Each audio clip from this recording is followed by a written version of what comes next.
In 1973, Erich Anton Paul von Däniken would publish a book that would change the world.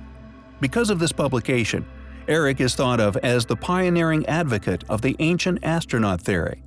He was solely responsible for bringing the ancient alien hypothesis to public attention. His book, Gold of the Gods, included extensive research regarding a lost and very ancient city buried beneath most of Ecuador. In the book, he would detail talks with a man known as Janos Juan Moritz, a figure who had managed to extensively explore the abandoned ancient underground tunnel systems. The entrance to this forgotten world is entered through the Cueva de los Teos, the Teos Cave. While exploring, Janos claimed to have stumbled across a secret passage which led to rooms filled with mounds of golden jewels and coins, and a golden sarcophagus placed within an intact ancient metallic library, containing books made from a strange metal. Janos's research suggested that the golden fortune, along with the sarcophagus and metallic library located within the artificial tunnels, had been placed there by a lost civilization with the help of extraterrestrial beings. Did Janos Juan Moritz actually stumble upon an ancient alien tomb? A tomb which had managed to survive many thousands of years without being disturbed? Not only were the claims within von Däniken's book taken seriously, they resulted in the most expensive cave exploration ever undertaken. Stan Hall from Britain commenced upon this expedition in 1976 with the goal of finding the golden artifacts and hopefully an alien corpse.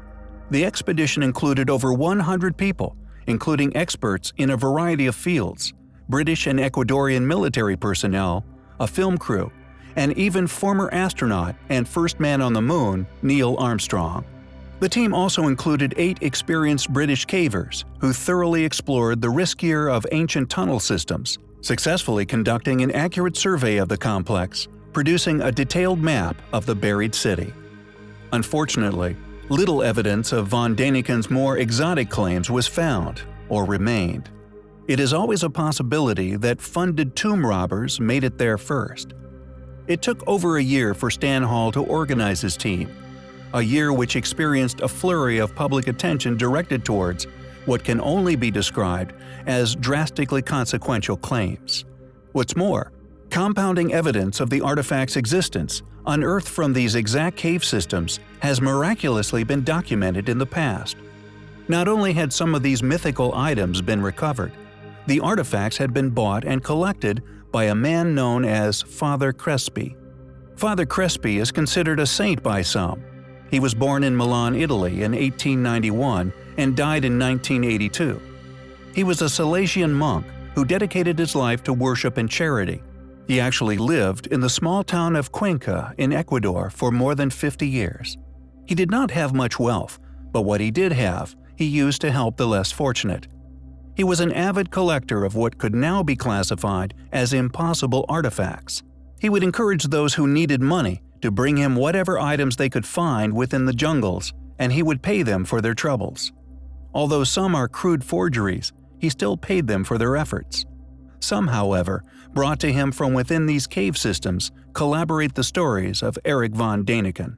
Not only did these particular artifacts collaborate the story, but they were often made from solid gold, exhibited language and visually illustrated culture of an as yet unknown but clearly highly developed ancient civilization.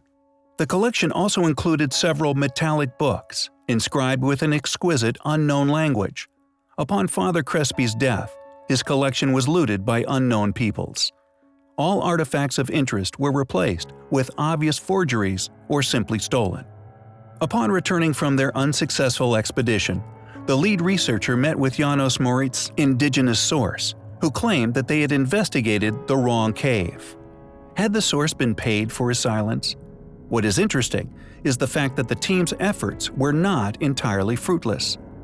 Characteristics of the cave systems they explored matched that of the descriptions given by von Däniken.